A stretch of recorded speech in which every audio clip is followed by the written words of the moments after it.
দেশে পট পরিবর্তনের পর বিভিন্ন ক্ষেত্রে দেখা দেয় অস্থিরতা, আইন শৃঙ্খলা পরিস্থিতির অবনতি, নারীদের হেনস্থা, চুরি, ছিনতাই, খুনের ঘটনায় এখনও নাগরিকদের মধ্যে রয়েছে উদ্বেগ, উৎকণ্ঠা।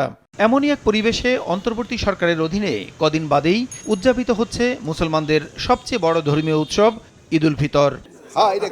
এ অবস্থায় ঈদ সামনে রেখে সোমবার সচিবালয়ে অনুষ্ঠিত হয় আইন শৃঙ্খলা সংক্রান্ত উপদেষ্টা কমিটির বৈঠক শেষে স্বরাষ্ট্র উপদেষ্টা বলেন, অস্থিতিশীল পরিস্থিতি সৃষ্টিকারীদের ধরতে অভিযান চলমান থাকবে। ঈদের সময় আইন শৃঙ্খলা রক্ষায় যৌথ বাহিনীর টহল জোরদার করার কথাও জানান তিনি। টহল বৃদ্ধি করা হবে, গোয়েন্দা নজরদারি আরও বৃদ্ধি করা হবে এবং ঈদ যেন নির্বিঘ্নে সবাই করতে পারে এবং রাস্তাঘাটে আরও চেকপোস্টও বাড়ানো হবে।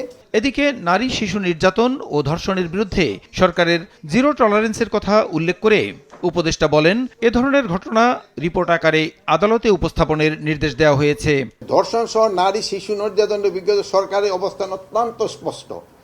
এটা ক্ষেত্রে আমাদের জিরো টলারেন্স। যত সহিংসতা হয়েছে সেগুলির তালিকা করে দ্রুত তদন্ত সম্পন্নপূর্বক আদালতে প্রতিবেদন দাখিলের নির্দেশ দেওয়া হয়েছে। এদিন বিকেলে বেক্সিমকো ইন্ডাস্ট্রিয়াল পার্ক ও দেশের বিভিন্ন স্থানে শ্রমিক অসন্তোষ নিয়ে বৈঠক শেষে শ্রম ও কর্মসংস্থান উপদেষ্টা বলেন, আগামী ২৭ তারিখের মধ্যে বেতন ভাতা পরিশোধ করা না হলে কারখানা মালিকদের বিরুদ্ধে আইনি পদক্ষেপ নেওয়া হবে। পাওনা পরিশোধ না করা পর্যন্ত দে ক্যানট গো।